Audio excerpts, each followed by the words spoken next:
This is World Awakenings, the fast track to enlightenment with your host, Carl Gruber. World Awakenings is a podcast dedicated to opening your mind, your heart, and your eyes to the fact that the world's population is now, more than ever, awakening to all things spiritual, metaphysical, and enlightening, and just how they play an all-important role in our daily life. So join Carl on this enlightening experience as he interviews metaphysical and spiritual experts to discuss, debate, and delve deeply into the hows and whys of this worldwide awakening.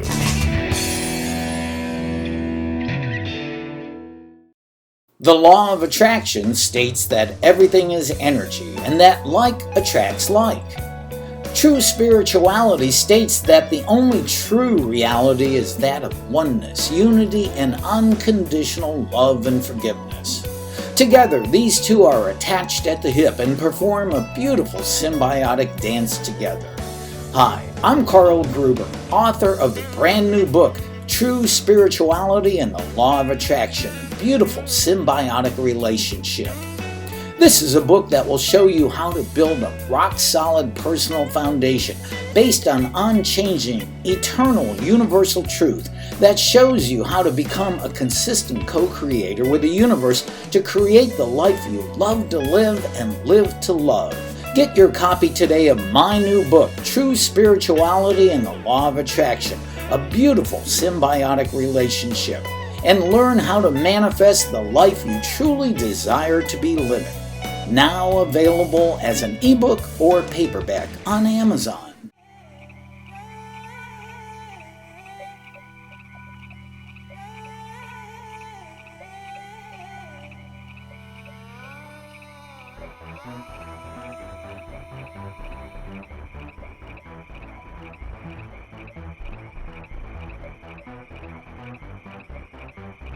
Hey friends, welcome. I am so grateful that you've chosen to join us here on World Awakenings, a fast track to enlightenment.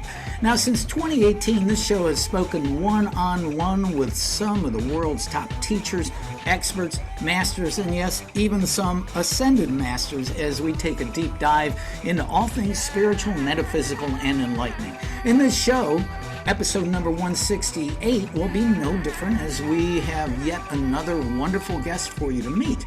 So let's get right to it. So Leslie Draffin is our guest today, and she is a former TV news anchor and is now an internationally certified menstrual cycle coach. I definitely want to find out more about that. And here's another cool thing: microdosing practitioner, psychedelic guide, feminine embodiment mentor, a witch, and a podcast host.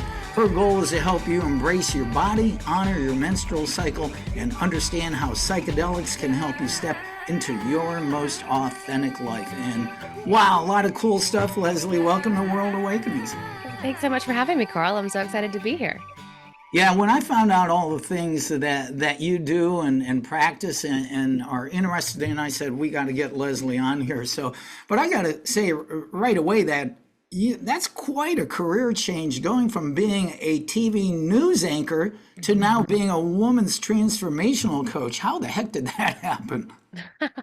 Um, well, it happened very slowly and then all at once. I had been in television for about 15 years when I finally decided to leave in 2022 due to my own struggles with mental health challenges. But before that, I sort of had this role in the newsroom as like the mom, like we would jokingly call me the therapist for the newsroom for the younger journalists who were entering into our newsroom. And I was really lucky to get to have these wonderful relationships with those people. And in 2019, when I had my spiritual awakening, I think what really started to be seen by those around me was this lit upness that I had for things outside of news. And as the pandemic raged on and I was the essential anchor, the one they could count on. So I, of course, had to be there. I was never the one who got to anchor from their house. I was always the one who was still trudging into work and absorbing everyone's trauma. Um, I really noticed my burnout elevating, my anxiety and depression becoming worse and worse. And it wasn't until I started to work intentionally with psychedelics myself in early 2022 that, as psychedelics sometimes do, the veil was lifted from my eyes and I really started to notice what was no longer serving me. And it was that career. So I'd wanted to be a news anchor since I was in fifth grade. It was my dream job and it had become my nightmare. So letting that go really helped me transform my own life. And I'm someone who, when I work with clients, I really lead from what I've gone through myself. I'm not a guru. I'm not someone who has all of the answers. I've just gone a bit maybe ahead of the path than you are now, and can show you some things that helped me. And so that's kind of how I started in the world of coaching from TV. And that's interesting because you and I were talking before we came on here that we're both coming from a broadcasting background. I was in radio too, and yeah, it's pretty easy to get burned out sometimes. I mean, it's a lot of fun. I wanted to be a disc jockey since the time I was a little a teeny bopper, and go on and fulfill that dreams. But things change, in our life, and we transform. But I'd like to go back a little bit more earlier in your life. I saw that you state that before this transformation of yourself and your career, you grew up as a preacher's daughter, and who for more than 2 decades you were deeply disconnected from your body, your purpose, and your higher self. Was there more to it than just you burn out in broadcasting too? How did you? Give us an idea on. Yeah, I really spent about 20 years deeply disconnected from my body and suffering from things like eating disorders and alcohol abuse, not only because of um, the stress of being in TV, which certainly happened, especially in my early 20s. But when I was 18, I was diagnosed with herpes just a few weeks after my first sexual experience. And being a preacher's daughter from the deep south of the United States, that threw me into a shame spiral that really just showed me that my body was not safe. And so I was a freshman in college, had no idea how to deal with it. That was in 2004. So therapy was not something that they were telling me to go to. I just pushed it under the rug and tried to forget about it. But internally, I was just really suffering with these thoughts of like, can I disappear? Can I escape from my life? I wasn't suicidal, but I certainly had fantasies of like checking out and never seeing anyone that I knew ever again. And so that was my freshman year at 18 years old.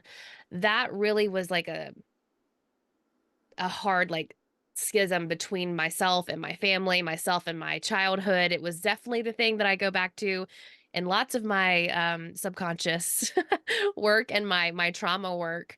But what also happened is because I'd already had this wound, which I became aware of thanks to tripping mushrooms. I had a wound from birth, probably pre-birth, around feeling worthy and lovable. And that herpes diagnosis just made that worse. And so while I was leaning on alcohol and starving myself, I was also getting addicted to achieving success and trying to prove to everyone around me that I was perfect, that I was lovable, that I could grind and hustle and succeed. And so what that did is made me very good at my job, very good at my job. But internally, it was like I was playing a role. I was playing the part of a TV news anchor. And it wasn't until I dressed up for Halloween in, I think, 2021 for my job at work. I had dressed up as a witch and I had to like take off my costume makeup to put my TV makeup on that I had this epiphany like, oh my goddess, this is the costume. The costume is the news anchor. Like everything that you're trying to hold on to white knuckle in life is the costume. And what are we going to do about that? Yeah, wow, what a great story. This is the costume, and everybody has. They say everybody wears a mask during the day or a costume, and then they come home and they change out of it. And I guess that's kind of goes with our life in this modern world, but it doesn't have to be that way. Now, the really interesting thing, and that I really would love to talk to you about. So you had these plant medicines come into your life, and you say that your use of intentional microdosing of plant medicine such as psilocybin mushrooms, helped you to heal from all those issues you had. What is it about natural psychedelic plants that help a person to disperse these addictions and traumas? Oh, well, I think we can look at it in two different ways. I think that, and I should also point out, I'm not a neuroscientist, and I'm not going to sit here and give you a whole science background on how psychedelic mushrooms work. But we know that they do work with our serotonin receptors in parts of our brain where our deep internal self lives. It's our called our default mode network. And so if your default mode is anxiety or depression or hustling or burnout or shame, like me, that's what I was operating at a lot of the time at my subconscious level, right? And so with psilocybin, it helps to activate certain parts of our brain that might be a little turned down. Maybe it turns up the dial, and it helps to reconnect those pathways as well as help us create new neural pathways. And so that's part of the science behind it. But spiritually, what I think it does, and what it certainly did for me, is it really helped to open the door to my subconscious to look at why I was the way I was, why the triggers I had led me to starve myself or throw up what I had eaten or binge alcohol, why I felt so anxious from from my earliest consciousness. I was anxious, like as a little kid. And I could finally start to see where I could begin responding versus reacting in life. Now, when we microdose, which is again, like you said, taking a teeny tiny amount of psychedelics on a pretty regular basis, a few times a week, not daily, but it's so small that we aren't hallucinating, we aren't intoxicated, we're not tripping, we're sober. To everyone, we're sober. We're able to drive, parent, work. But taking those little tiny amounts for 8 to 12 weeks at a time and then taking some time away also can help us build better habits into our life so that while we're processing the subconscious trauma and our nervous system gets way out of whack, we can lean on things like grounding and breath work and meditation. And so that's part of the work that I do now is to help people who want to microdose intentionally set themselves up with a program that will help them therapeutically heal. And that's certainly how it did for me. Well, that is very, very cool. I don't know how often you're on social media. You know, I do it for my podcast and everything, but microdosing seems to be the big buzzword. I mean, there Yeah. are so many ads online now for ayahuasca and psilocybin and mushrooms and whatnot. And I have a deep interest. I've never done one, and I really do want to try it out. And of course, you know, it seems to me with my other guests that I've spoken to, if you're going to do a full blown ayahuasca ceremony or whatever, psilocybin, they say go do it with a certified shaman down in South America or Costa Rica or wherever you go. And but there's a lot to it, a lot of expense, everything too. But I'm curious, how did microdosing plant medicine actually come into your life in the very first place? And what was your experience the very first time you did that?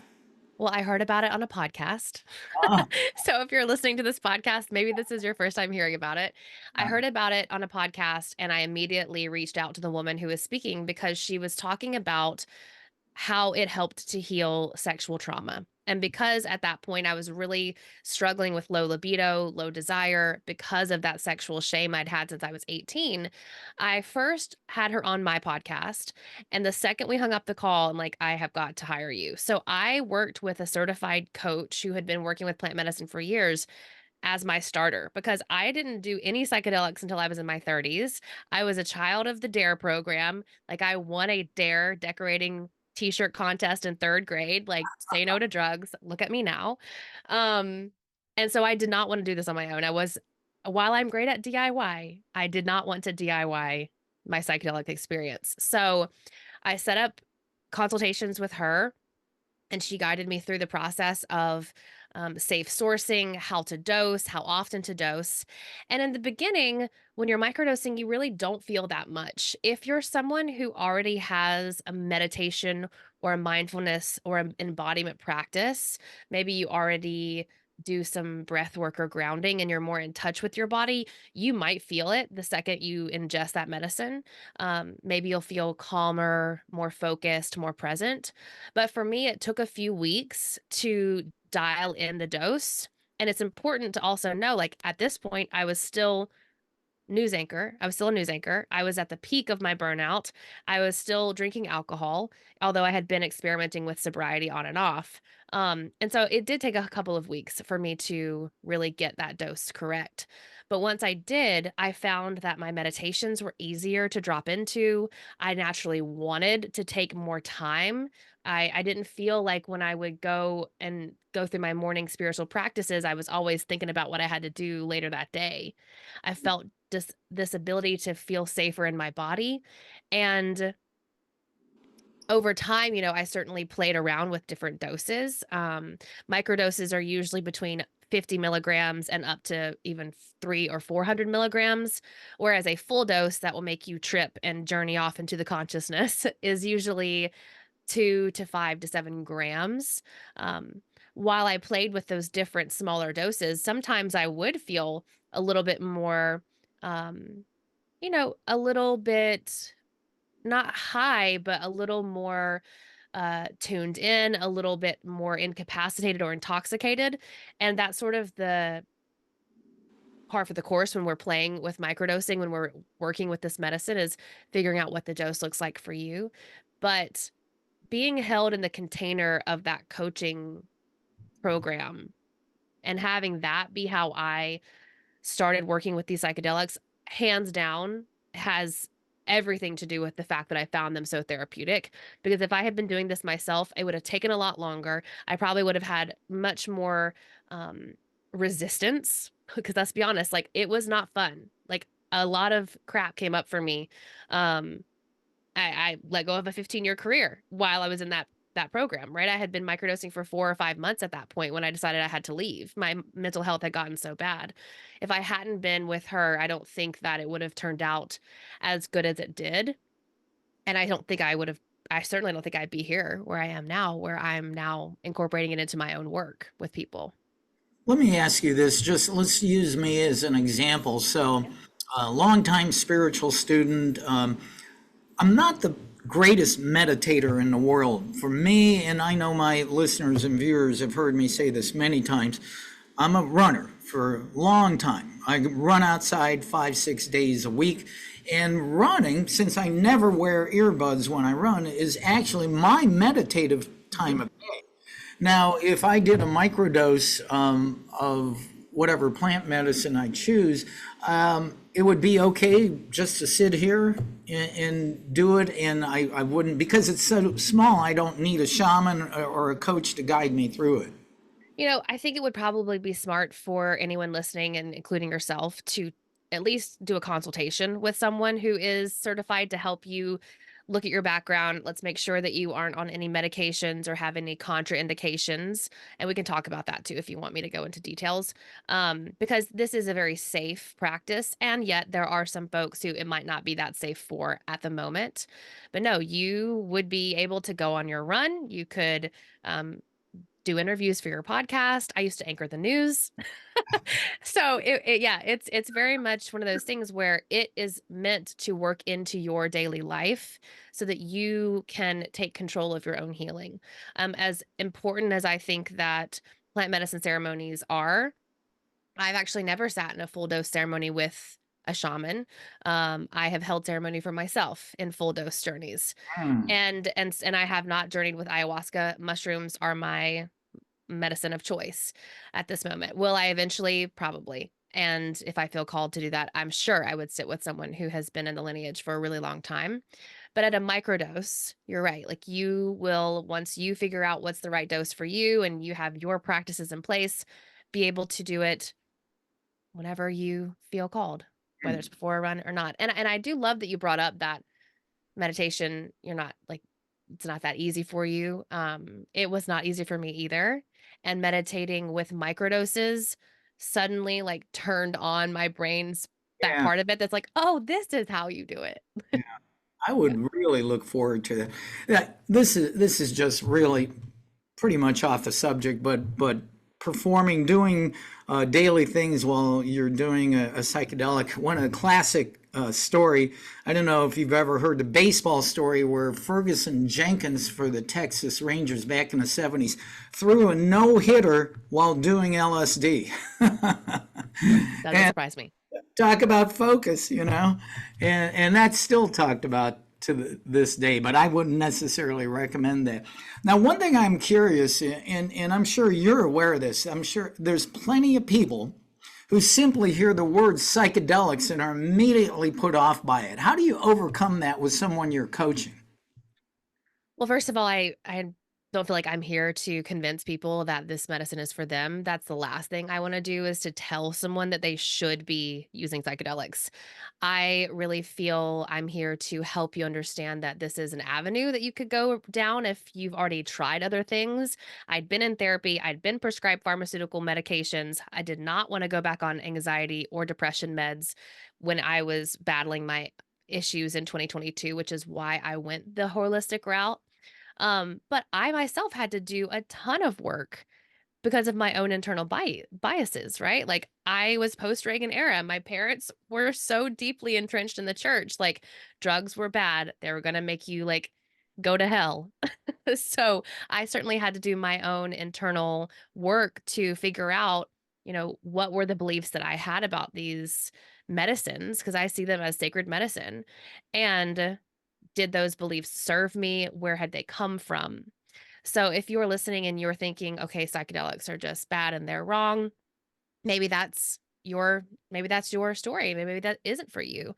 And if you're listening and you think that, okay, well, I'm open to exploring more, there are some amazing books out there. There are documentaries on Netflix. You can watch for free things on YouTube to really help you see that the therapeutic benefits that we are seeing in study after study, and thank goodness for these studies that are coming out more and more and more, because we're in a third wave of this psychedelic renaissance for sure.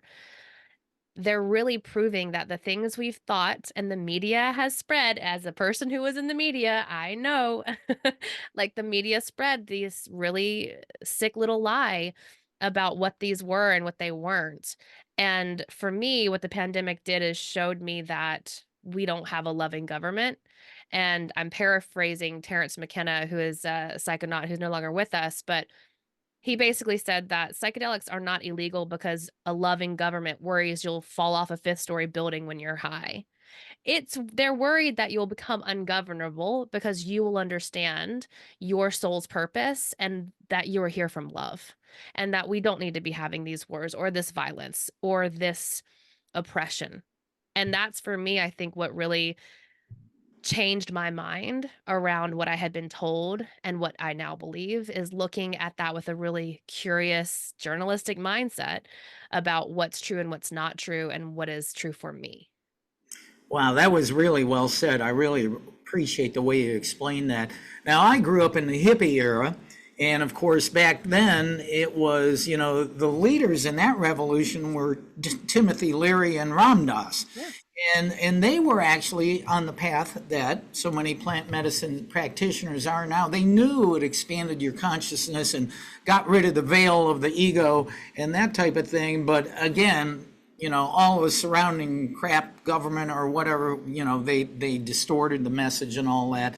Now, yeah, and it has to be used correctly. And that's what we're actually talking about.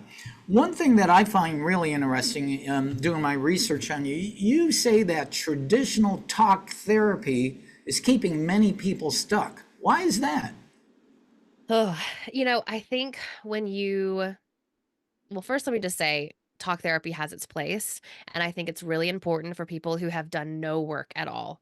If you have never looked into your past, your thoughts, your beliefs, talk therapy is an excellent tool that is largely, thank goodness, now covered by health insurance, right? A couple decades ago, it wasn't. So thank goodness it's more accessible now, and especially after the pandemic. And yet, I think it keeps a lot of people stuck because there's only so much talking will do to heal things like deep trauma. And mental health issues often are either caused by or can lead to more trauma.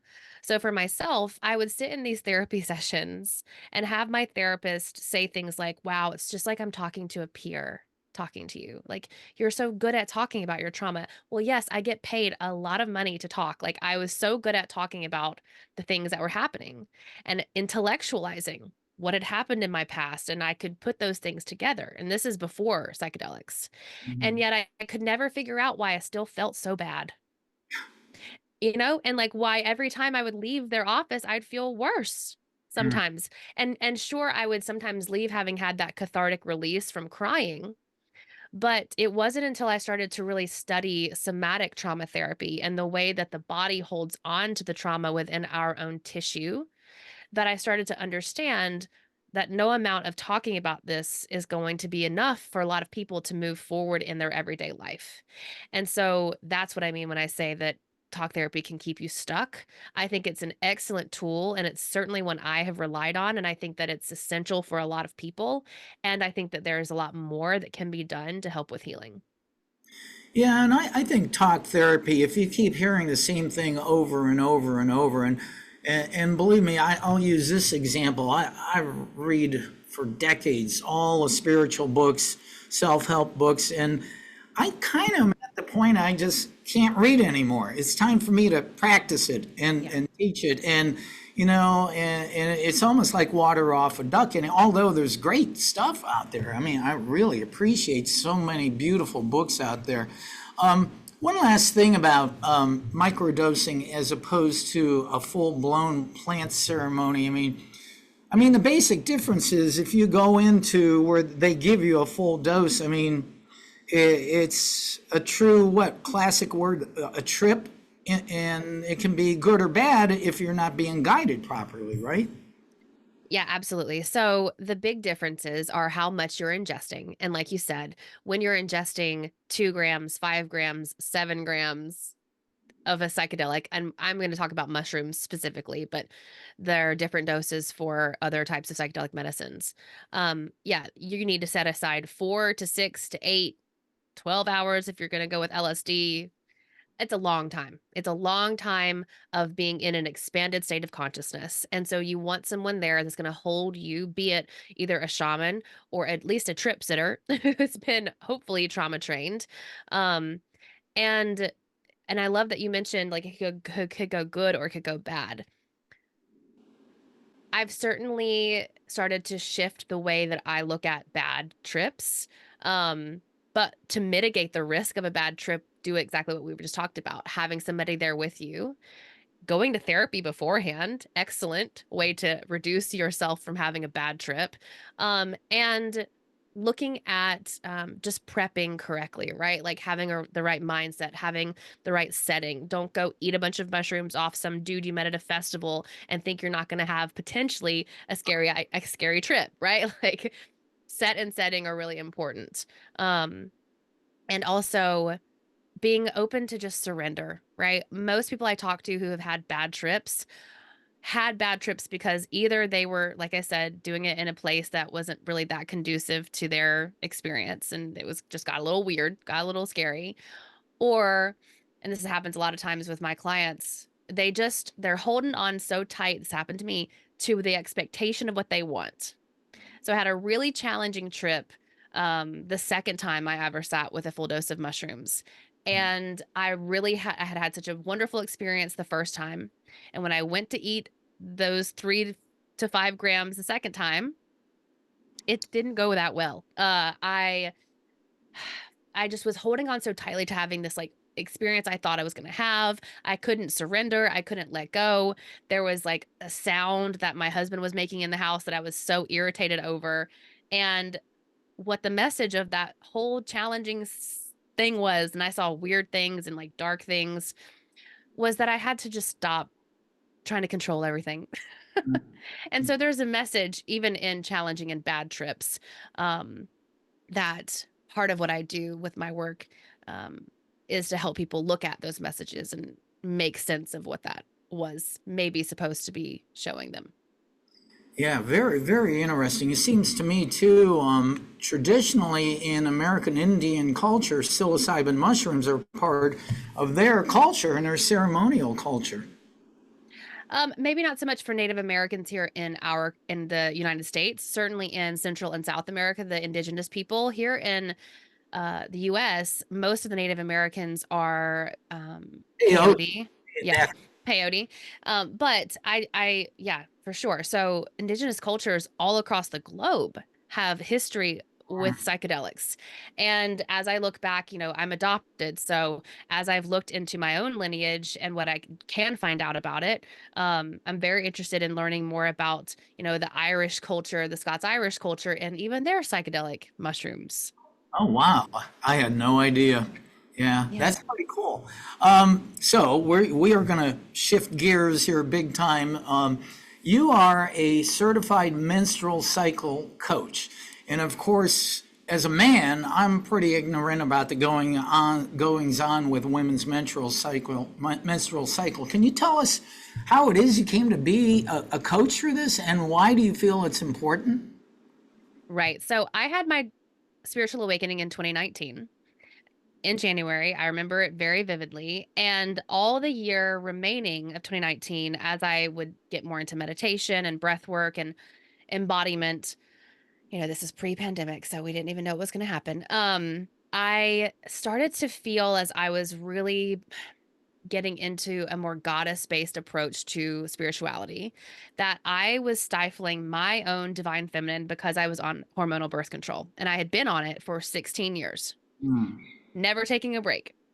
So that was the first clue as I would sit in my meditation ceremonies, as I would, do, sensual embodiment work. I would have this little voice inside of me, which now I know is my higher self. You've got to get off of the pill. Like, you've got to get off the pill. You got to get off the pill. And so I started to do research about how to come off of the pill and the things that might come up if I did go off of the pill. And so in 2020, in the middle of the pandemic, which was probably not the best time to do this, but I stopped birth control and all hell broke loose. My hair started to fall out. I got cystic acne. My period did not come back for 9 months, lost my libido completely, and I was a newlywed. So that sucked. And I was horrendous mood swings, like 17 mood swings before noon. So it was from my own struggle with trying to mitigate the hormonal issues that I started to even find that there were people who were menstrual cycle educators. And I should also say, and we've talked about this already, my religious upbringing did not leave me with a lot of education around what was happening with my female body. And in fact, I was a little bit more on the outside because my mom had had a hysterectomy before I was born. That's why I was adopted. And so I was not raised around anyone who had a menstrual cycle. So it was a really foreign topic in our house. So at 33 years old, I had to learn about the menstrual cycle, about my hormones, about how to eat for my cycle, and doing some holistic changes like mitigating stress, changing the supplements that I took and the foods that I ate finally helped me to get my period back. But what also started to happen as I reconnected to the womb itself, that's when that sexual trauma came back up. It's almost like my body had forgotten it because my cycle was dormant for so long. And the second that I started to get more in tune with my womb, to do meditations focused on visioning into the womb and doing womb massages internally and external vaginal massages, I would like have these hits of things that like past lovers had said to me. The herpes trauma came back up. And so that was so ever present. And again, like I said, like another clue as to why my body was holding on to so much because it was still stored in there, even though I'd been talking to my therapist about this for a long time. So I got my period back. Yay. And then the woman who I studied with put together a certification, the very first menstrual cycle certification in the world. She's out of Australia. And so I, at this point, again, like I said, was kind of like the newsroom mom. They'd always, my kids would come to me for like their life coaching. And I had no idea like what I was really doing. I just was basing it off of all of the therapy I'd been in and the spiritual practices that I had. I had a coworker, bless her heart, her name is Nikki. She was like, "You should be a life coach. You would be so great at that." And literally an email came to my inbox like 2 days later from this woman Her name is Gemma. She's like, I'm starting this menstrual cycle certification. I'm like, oh my gosh, this is it. Like, it's like life coaching around the cycle. Sign me up. So that's how I got involved. Went through the 6 or 7 month training. And what came up, so I worked exclusively in menstrual cycle coaching while also still anchoring the news for about 6 or 8 months. And the problem was, for me, that so much trauma was coming up in my clients. So much trauma. Like the second we would start to work with the cycle, they would remember things like past rapes that maybe they'd forgotten, or they would come up these like limiting beliefs around their body, or ancestral stuff would come up that I knew, okay, this is just like the tip of the iceberg for what I want to really be working in and for what I need to be certified in order to actually do good and not harm. And so I took additional trainings. That's when I got a somatic trauma therapy training with the Embody Lab to help me further go into like what's happening here, and in additional some other trauma trainings around folks who are sexual assault survivors. And so that's kind of how I got into it. Now it's not a huge part of my work, except for the fact that I created a protocol to help people microdose in tune with their cycle. That's helping people have fewer cramps, less mood swings, and overall just happier relationships. Well, that's pretty amazing. I would imagine that you have a lot of ladies who come to you and for the very first time, oh my God, I can't believe somebody is doing this. Help me with this. So, wow. And the other thing I was wondering, when you went off the pill, was this before you found microdosing? Yes, it was before I found microdosing. I went off the pill in May of 2020, and I found microdosing in February of 2022.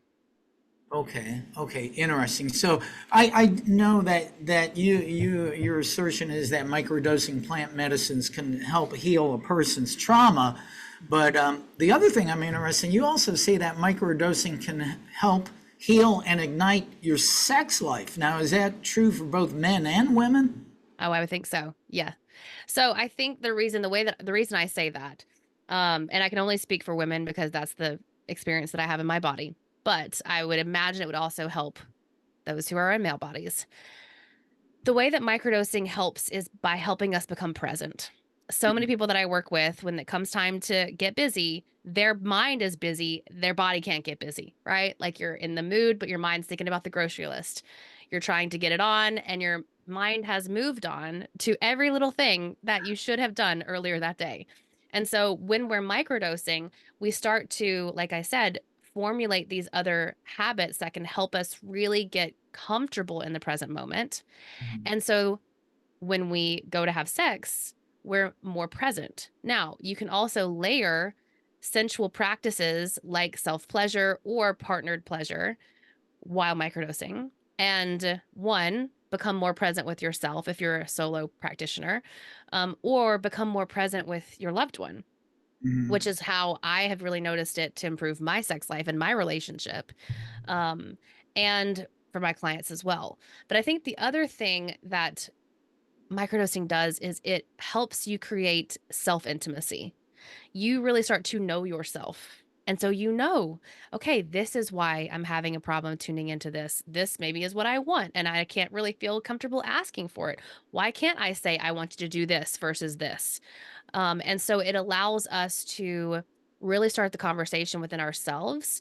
And especially when you're working with a guide or a coach around that specific type of an intention, to learn things like better communication, conscious communication techniques, boundaries that can again help to make a relationship more solid and hopefully more spicy as well. You know, you have so many unique talents and abilities that you teach and practice. I also see that you offer simple somatic practices for reconnecting with your womb. What exactly does somatic mean, and how does it help you reconnect to your womb, and why is that so important to do so? So, somatic comes from soma, which means the whole organism. So, when we're looking at somatic trauma therapy or somatic resourcing, that was something that was created and really, well, I can't say it was created, but it was certainly, um, oh, I guess like discussed and really put out there into the world by Dr. Peter Levine. Excellent book by him, Waking the Tiger, if you're interested in getting your toe dipped into this world.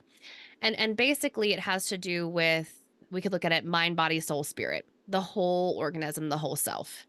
So somatic practices are ones that help you tap into all of those parts of yourself. And that's why things like breath work and grounding and movement, your running, especially the way you do it, that's a somatic practice. It's helping to tap into the soma while also connecting to the spirit, right? Because that's like your meditation.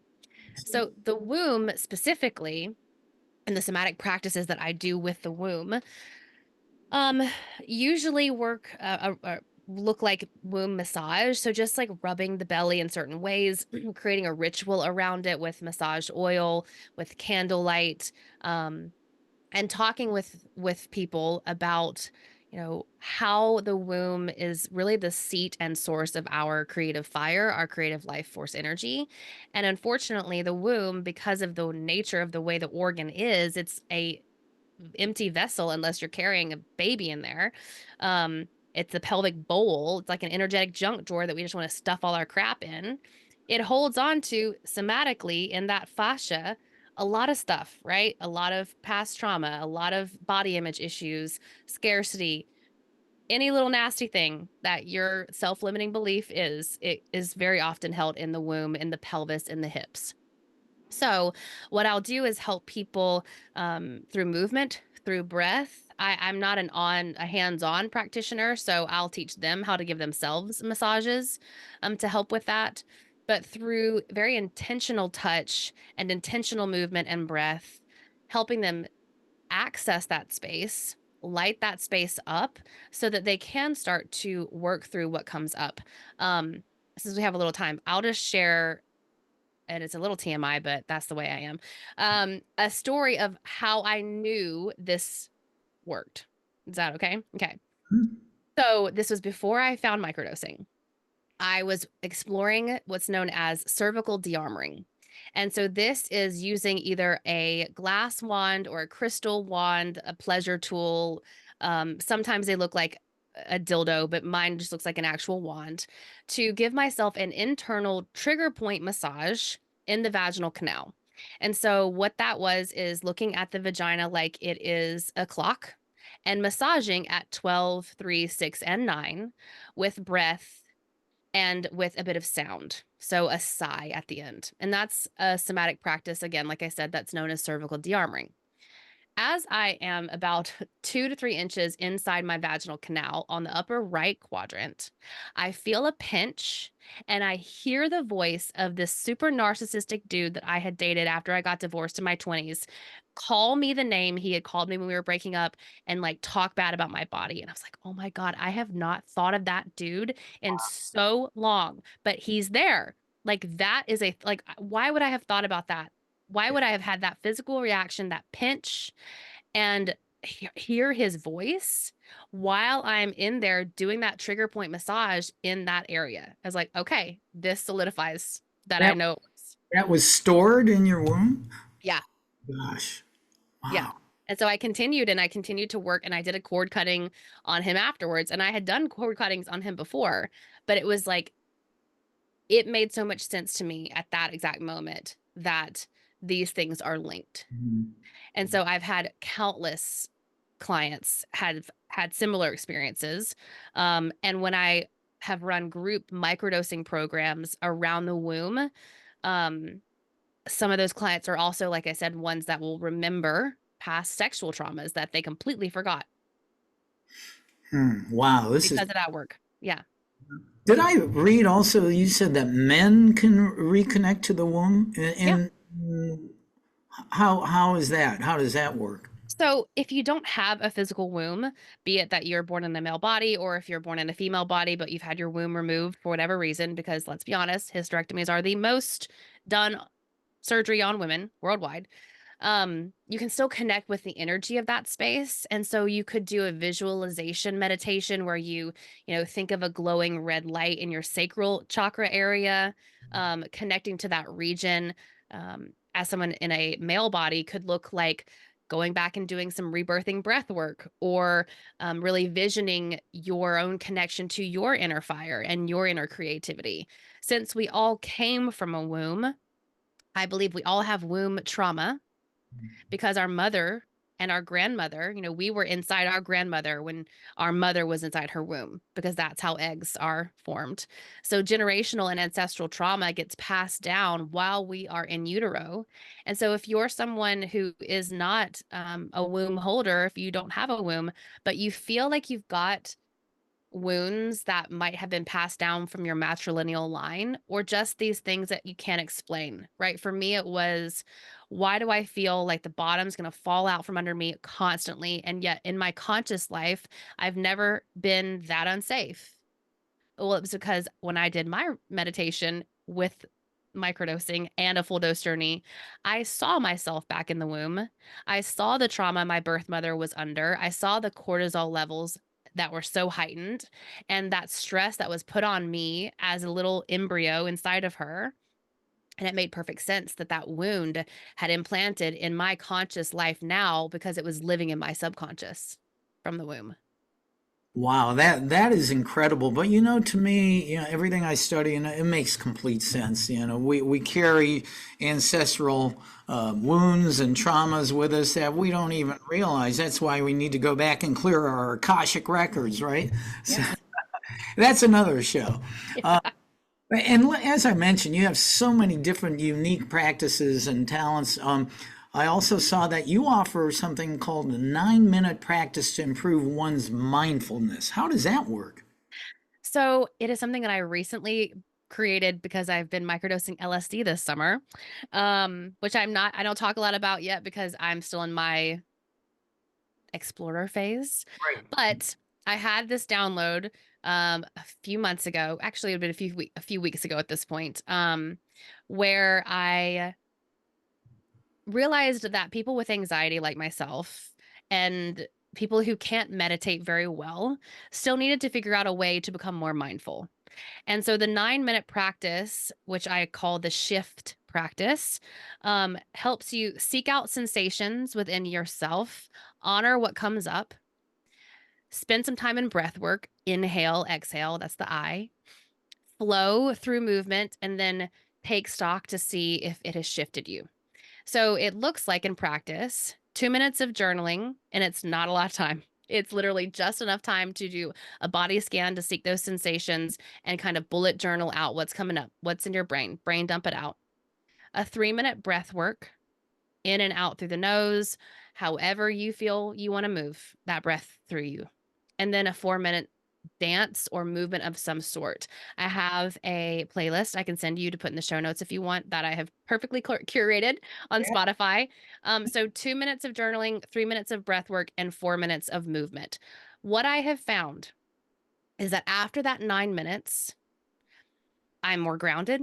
I'm more present. Sometimes I take stock of where I am and feel like, all right, no, I need a bigger meditation. I need to actually do a bigger meditation. And sometimes I'm ready to just go out and do my day.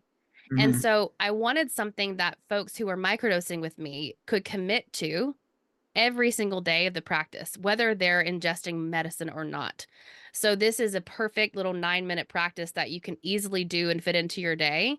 Whether, my clients who are microdosing with me, they microdose for 30 minutes, microdose, wait 30 minutes, and then do the practice.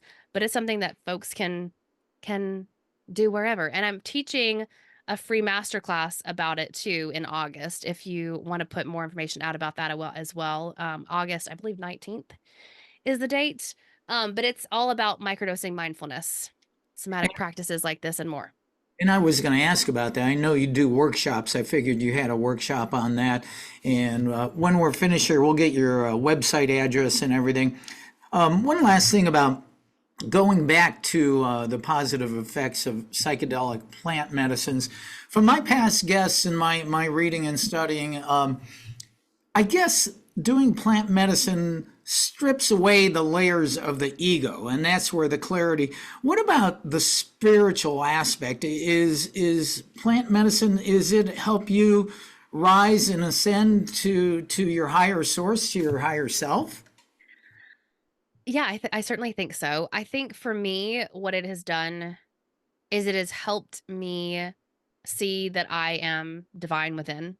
It has helped me see myself as part of source, and really understand that the religion of my childhood, which was a very patriarchal father god religion where I did not see myself as having a place there as a woman, um, isn't me, isn't where I fit, and isn't what I believe now.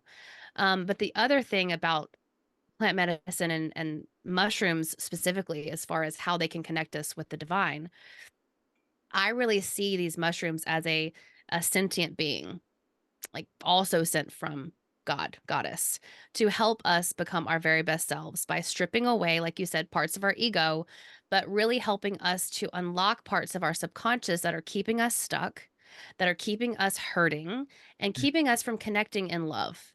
I think they want us to love each other. They want us to take care of this planet. They want us to take care of our communities. And when we do that, I believe, are closest to source, to God, that we could ever be when we're coming from that place of love.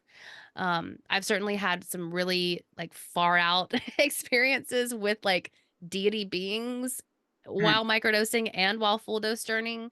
That really just solidified my belief that like we are not alone in this world conscious universe.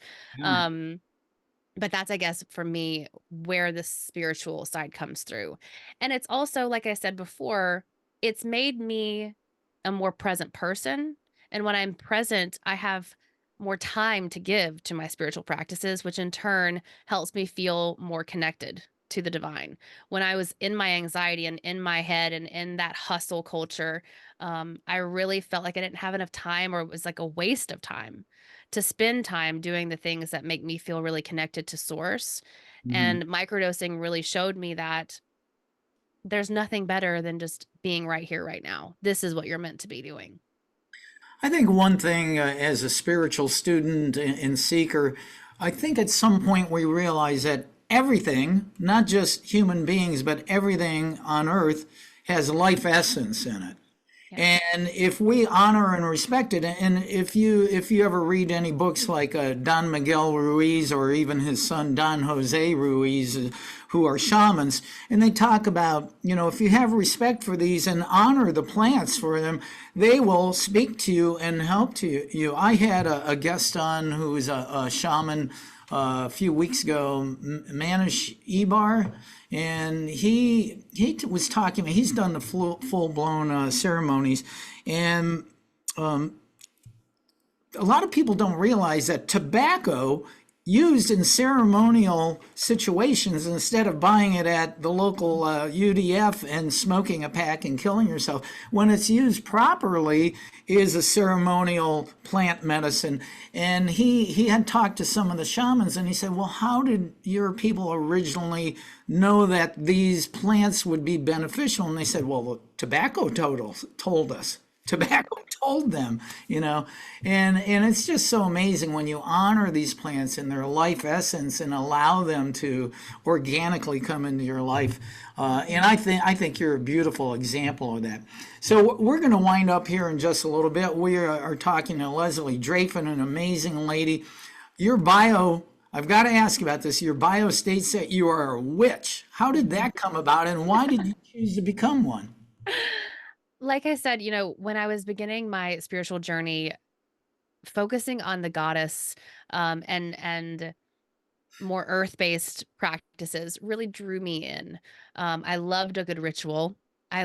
Obsessed with the moon. And because I would say now, if I had a religion, it would be my menstrual cycle. And that's so deeply connected to earth, to moon, to um, women in general. When I really started to explore witchcraft in 2019, I just felt a little drawn to it. And for me, it's not something that I don't practice magic. I'm not someone who does spells. I've certainly done my fair share of blood magic and rituals related to my menstrual cycle. But I really see and the reason I call myself a witch is that I feel like I am a woman in total control of herself, and that I am part of the divine. Like I said, I am source energy here to have this divine experience. And because of the study that I've done around the mother goddess, the worship of the mother goddess, which our ancestors were doing millennia ago, um, the study that I've done around how the Bible and patriarchal religion really eradicated a lot of that connection, it just felt right. And it also felt like taboo and kind of just like a middle finger up to call myself a witch. And so that's a little bit of how and why I add that to the bio.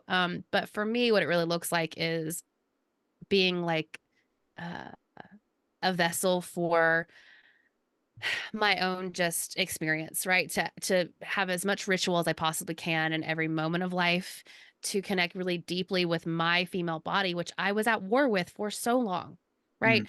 You know, my upbringing and then having herpes and then spending 15 years suffering from eating disorders and alcohol abuse really just took me away from this wonderful vessel that I have been gifted here on this planet.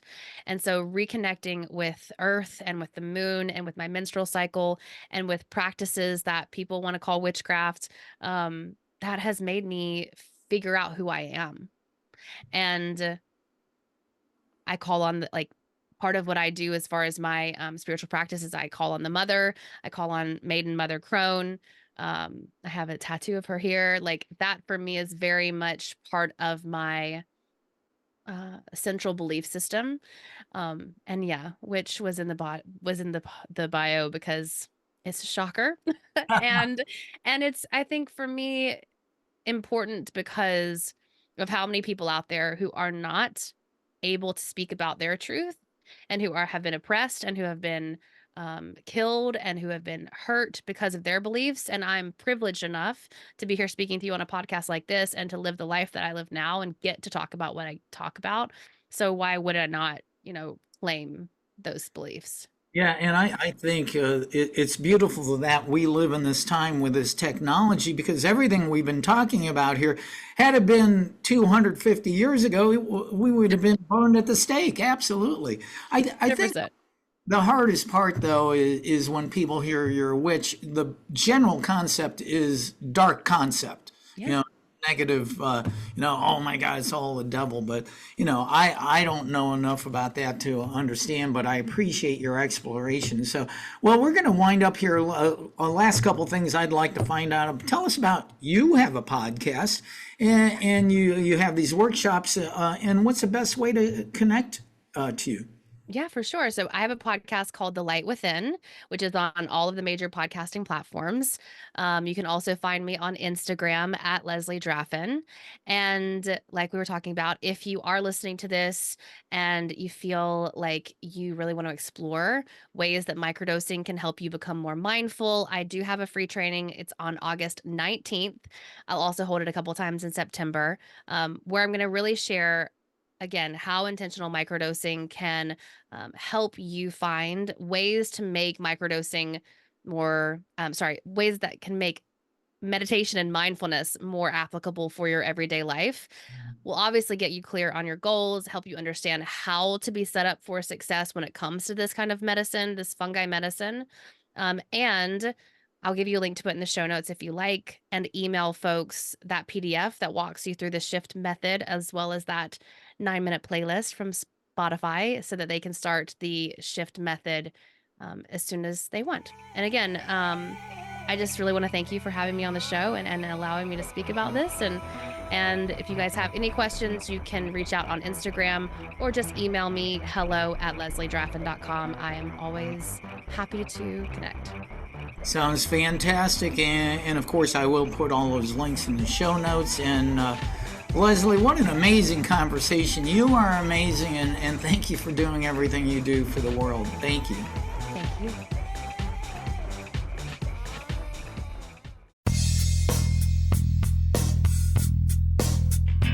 This has been another episode of World Awakenings, the fast track to enlightenment with host Carl Gruber, a certified law of attraction life coach.